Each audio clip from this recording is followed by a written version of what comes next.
Last class में हम लोगों ने देखा था कि भार भार इकाइयाँ स्टार्ट की थी। भार भार इकाइयों के अंदर हम क्या देखते हैं कि विलय भी भार के रूप में होता है और विलायक या विलेन भी भार के रूप में होता है।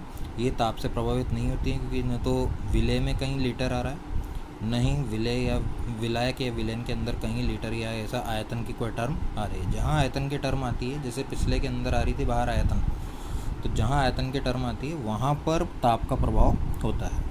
तो ये जो इकाइयाँ हैं ये तीनों तरह की ये ताप से प्रभावित नहीं होती हैं। ये तीन प्रकार की होती है: मोल भिन्न, द्रव्यमान प्रतिशत और मोललता। मोललता को स्मॉल m से, मोल भिन्न को x से तथा द्रव्यमान प्रतिशत को द्रव्यमान प्रतिशत लिखकर ही प्रकट किया जाता है।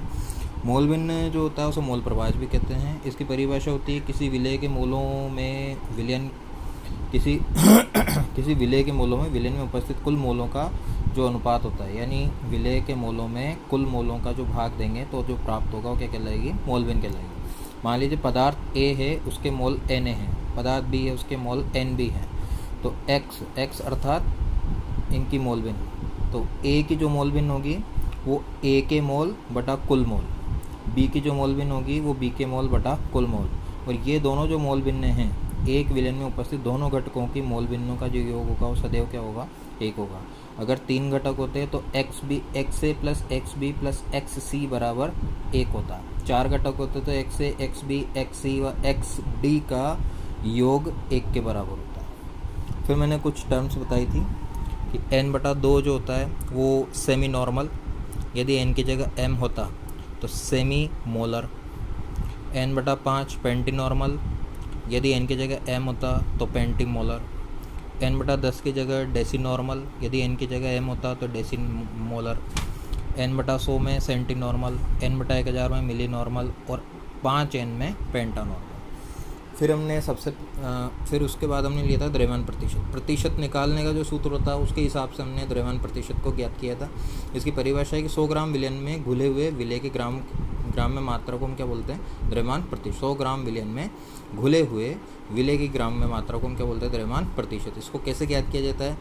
जैसे नंबरों का प्रतिशत निकालने के लिए हम क्या करते हैं, जो प्राप्तांक होते हैं उनमें पूर्णांकों का भाग लगा के 100 से गुणा करते हैं। इसी प्रकार विलय का द्रव्यमान ये प्राप्तांक, विलयन का द्रव्यमान ये पूर्णांक गुणा 100, इतना जो हिस्सा होता है ये भिन्न कहलाता है। तो इसको हमने किया द्रव्यमान भिन्न। यदि यहाँ इसके हिसाब से देखें तो ये कहलाएगी मोल भिन्न। तो इस मोल भिन्न को 100 से गुणा करते हैं, मोल प्रतिशत आ जाएगा। तो द्रव्यमान प्रतिशत बराबर तो होगा द्रव्यमान भिन्न गुणा 100, मोल प्रतिशत होगा मोल भिन्न गुणा 100। इस प्रकार फिर हमने देखा था मोललता। मोललता का वो था 1000 ग्राम या 1 किलोग्राम विलायक आ रहा है, यहाँ पे विलेन नहीं आ रहा। 1000 ग्राम या 1 किलोग्राम विलायक में घुले हुए विलय के मोलों की संख्या को मोललता कहते हैं। सूत्र हमने क्या देखा? विलय के मोल बटा विलायक का भार। फिर विलय के मोल बटा विलायक का भार, तो विलय के मोलों को हम कैसे डिवाइड कर सकते हैं? विलय का ग्राम में भार, विलय का ग्राम में भार बटा विलय का अणुभार गुणा, इसको ले लेंगे विलायक का भार, और यदि ये ग्राम में हो तो ऊपर 1000 से गुणा करें। तो इसको शॉर्ट में कैसे लेंगे? विलय का ग्राम में भार किस में लेते हैं हम? W में, गुणा 1000 बटा, इसको हम कैसे शो करते हैं? MW से, molecular weight, MW molecular weight into विलायक का भार। ये विलायक का भार हो गया W, तो इस विलय वाले को हम W1 कहते हैं और विलायक वाले को हम W2 कहते हैं। ठीक है, तो हमारा सूत्र क्या हो गया? W1 गुणा 1000 बटा W2 इंटू MW।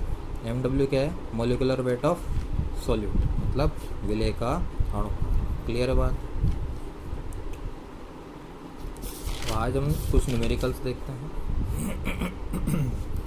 जैसे पहला न्यूमेरिकल देखेंगे, एक 183.42 ग्राम शर्करा सिरप में 3.42 ग्राम शर्करा है। शर्करा का मोल भिन्न ज्ञात कीजिए। शर्करा सिरप का द्रव्यमान हमने माना था 183.42 दे रखा है क्वेश्चन के अंदर। शर्करा की मात्रा क्वेश्चन में दे रखी है 3.42 ग्राम विलय। ये विलय के रूप में है क्योंकि शर्करा को जल में घोल करके सिरप बनाई गई है। तो शर्करा की मात्रा 3.42 ग्राम विलय। विलायक की ग्राम में मात्रा क्या हो जाएगी? विलयन की ग्राम में मात्रा माइनस विलय की ग्राम में मात्रा।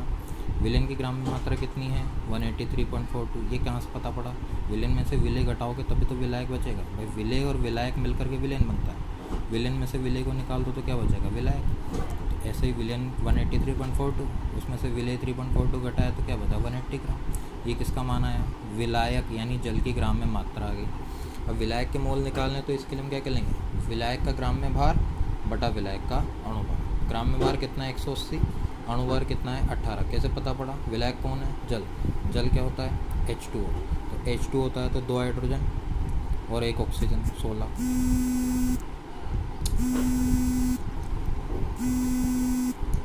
ठीक है, तो इसके बाद हमने 180 में 18 का भाग लगाया, कितने मोल आए 10 मोल। इसी प्रकार विलेय के मोल बराबर विलेय का ग्राम्य भार बटा विलेय का अणुभार। ग्राम्य भार कितना है 3.42, अणुभार कितना है 342। भाग लगाने पर हमको क्या प्राप्त हुआ 0.01 मोल। मोल भिन्न क्या होती है, जिसकी मोल भिन्न निकालनी है उसके मोल बटा कुल मोल। कौन कौन उपस्थित है, शर्करा और जल। तो हमने क्या किया, शर्करा के मोलों में शर्करा व जल के मोलों का योग का भाग लगा दिया। अब ये 10 में 0.01 जोड़ेंगे तो वो लगभग 10 के बराबर ही होगा, इसलिए हमने इस नीचे इसको नेगलेक्ट कर दिया। तो 10 का इसमें भाग लगाओगे तो क्या आएगा 0.001। ठीक है, मोल भिन्न निकल के पहला क्वेश्चन क्लियर।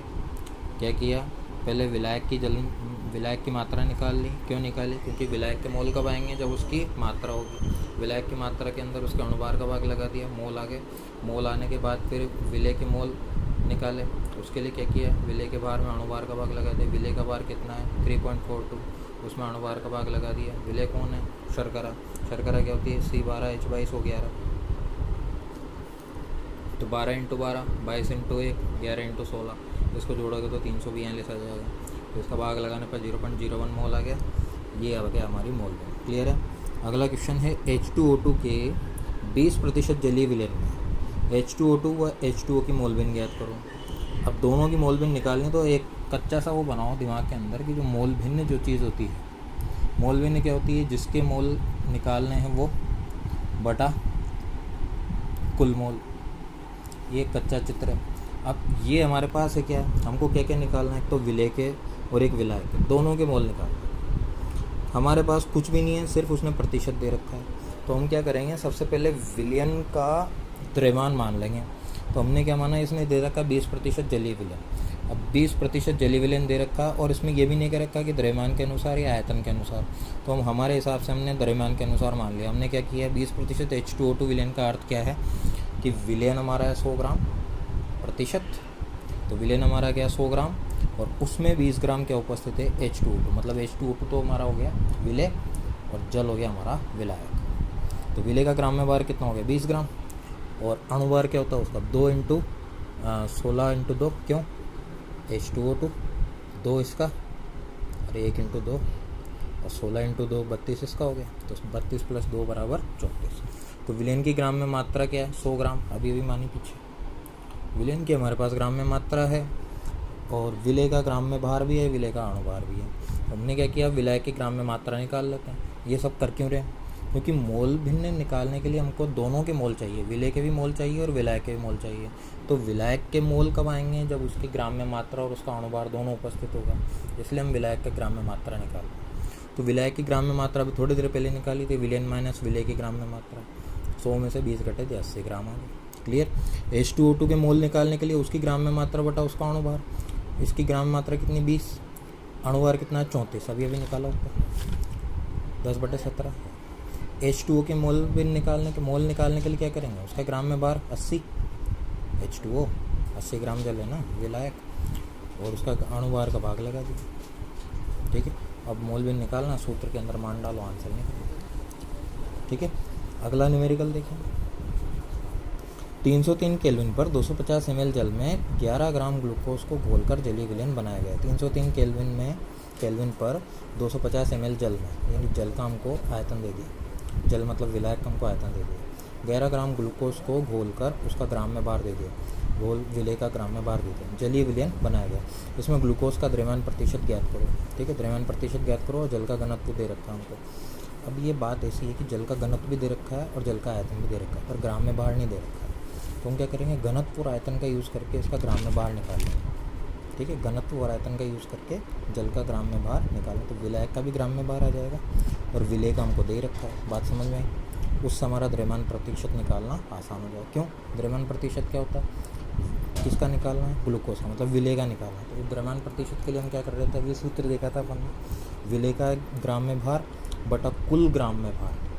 तो विलयन का तभी तो ग्राम में भार आएगा जब हमारे पास विलायक का और विलेय का दोनों का ग्राम में भार होगा। इसका तो आयतन दे रखा है, तो हम आयतन और घनत्व का यूज़ करके द्रव्यमान निकालेंगे, फिर उस द्रव्यमान में इसको जोड़ के विलयन का द्रव्यमान निकालेंगे, फिर उसका प्रयोग करते हुए द्रव्यमान प्रतिशत निकालेंगे। बात क्लियर?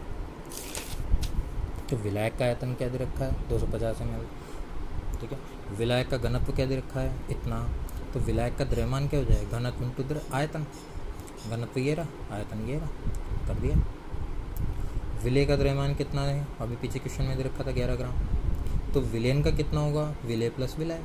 जब विलयन का निकालना हो तो विलेय प्लस विलायक, और विलायक का निकालना हो तो इसको इधर ले जाओ, विलयन का द्रव्यमान माइनस विलेय का द्रव्यमान। क्लियर बात? तो विलयन का निकालना है, इसलिए विलेय और विलायक दोनों के द्रव्यमानों को जोड़ दी। जोड़ते क्या है, 260 ग्राम, ये किसका है, विलयन का। अब ग्लूकोज का भार प्रतिशत, उसके भार प्रतिशत के लिए क्या करेंगे, ग्लूकोज का भार इंटू 100 बटा विलयन का भार, प्राप्तांक पूर्णांक गुणा 100, मान डाल दिया, आंसर निकले। आखिरी क्वेश्चन हम देखेंगे, प्रयोगशाला कार्य के लिए गए सांद्र HNO3 में द्रव्यमान की दृष्टि से, ये द्रव्यमान की दृष्टि से का मतलब है W/W, विलेय भी द्रव्यमान के रूप में रहेगा, और विलायक अगर मोललता की बात हो रही तो विलायक, और मोलरता हो रही है तब भी विलेय, तो वो विलयन। मोललता की बात हो रही तो विलायक, मोलरता की बात हो रही तो विलयन। दोनों किस रूप में रहेंगे, द्रव्यमान के रूप में, यानी दोनों ग्राम में आएंगे, कोई भी लीटर में या मिलीलीटर में नहीं आएगा, ठीक है।